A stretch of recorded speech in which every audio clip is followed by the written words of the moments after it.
I'm Laura. And I'm Steve. We're a recently retired couple who love to travel. So we flew. Today we wanted to provide a review of our recent cruise with Celestyal Cruise Lines. We had scheduled our trip about a year and a half ago, and we wanted to spend 2 weeks in Greece, 1 week in Athens, and 1 week on a cruise in the Mediterranean Sea. What could be more romantic than stepping off of a cruise ship and visiting pastel villages or putting our feet into the sun-drenched beaches? We looked at a variety of cruise lines and itineraries, but we couldn't find anyone that was any better than the one we found on Celestyal. We'd never heard of this cruise line, and our travel agent didn't have much experience with them either, so we were a little concerned. The price was low, so we worried about what it would be like, but the itinerary was just what we wanted, so we booked it anyway. Since the price was so good, we upgraded to a junior suite on Celestyal Journey. The room was spacious and the balcony was great, and we were able to sit on the balcony and enjoy sailing by the various ports and islands. We were also a little concerned about the food. It was a low-cost Greek cruise after all. Would it only be Greek food? Now, we like Greek food, but if we were to name our favorites, Italian, Chinese, Mexican, Thai, French, well, Greek doesn't make the list. So while there was always Greek food and local cuisine on the menu, there was always a good variety. The food wasn't really outstanding, pretty typical cruise food, but we had low expectations, so we were pleasantly surprised. I did discover a new dessert that became a favorite of mine. It looked a little sketchy. We called it hairy dessert, but it's called katafi. Like a delicate sweet shredded wheat, it's soaked in a sweet syrup after being baked, similar to baklava, but I prefer this. We found it in Turkey as well as it's in Egypt and the Middle East. This ship is older, but it has been refurbished. It doesn't have all the amenities of some of the bigger, newer ships, and it is limited on the specialty dining, but it had pools and hot tubs and all the basic elements. The ship was smaller. The capacity was about 1,260 passengers. We were sailing before peak and had only about 800 people on board that ship. The entertainment maybe didn't stack up with some of the bigger lines and the bigger ships. It was good, but just a little bit less. Perhaps the funniest moment that we saw during the entertainment was during an ABBA song when the dancers put on goat heads. We aren't sure why. We enjoyed the entertainment. It was just not up to the same level as other cruises that we've been on. The entertainers were not dancers, but they're acrobats. And it made the acts rather unique, and some of them were quite entertaining. This cruise line anyway, is very dedicated to ports. Our itinerary was 7 days, 7 ports. Many of their itineraries were the same with no sea days. The ports we went to were amazing. They had a great deal on their excursion, so we bought one for each stop, and we were very pleased with all of them. In Kefalonia, we saw the Melisani Cave, which contains a stunning turquoise lake. The roof collapsed on part of the cave, revealing the lake to the sunlight, and we took a boat ride on the lake and into the cave to enjoy its beautiful views.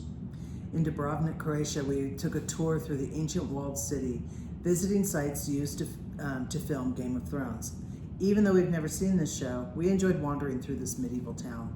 In Kotor, Montenegro, we traveled up the Serpentine Road, in which the architect paid homage to his secret love, Princess Milena, by designing a large M in the roadway. We also visited Katinji, once the smallest European capital. The next day, we traveled to Bari, Italy, and took a bus to Alberobello, which is a UNESCO World Heritage Site and is as close as one can come to a fairy tale city. In the 15th century, the Kingdom of Naples decreed every permanent structure should be taxed. These citizens, trying to escape taxes, built their homes without mortar and built conical roofs that were easy to disassemble. Surprisingly, these non-permanent homes still survive to this day. I imagine, though, that they didn't escape taxation for very long.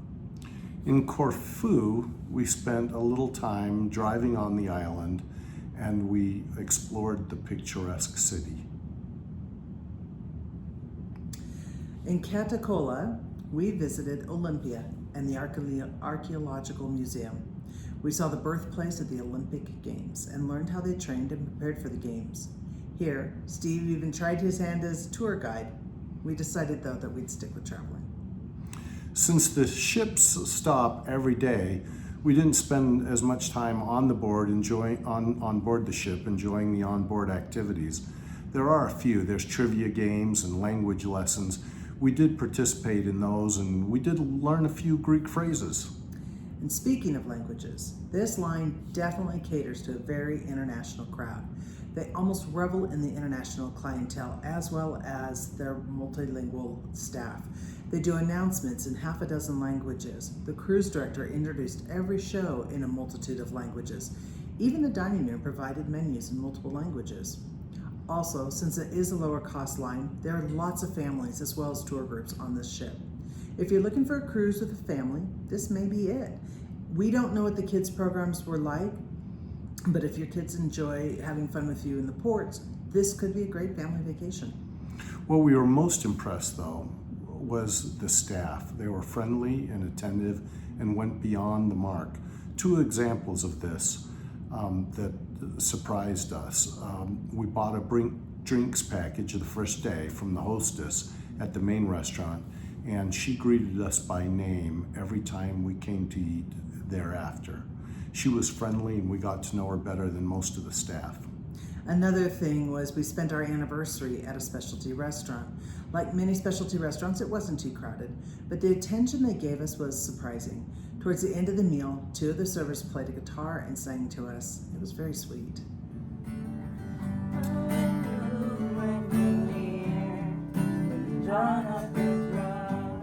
If you cruise for the shows and the amenities on board, Celestyal might not be for you. But if the itinerary fits what you're looking for, you'll be very happy with the price, the excursions they offer, and definitely the services the employees provide. We happily recommend Celestyal to you and look forward to cruising with them again in the future. If you've cruised with them, we'd look forward to hear your thoughts on them. If this video has been helpful to you, please like and subscribe, and as always, safe travels.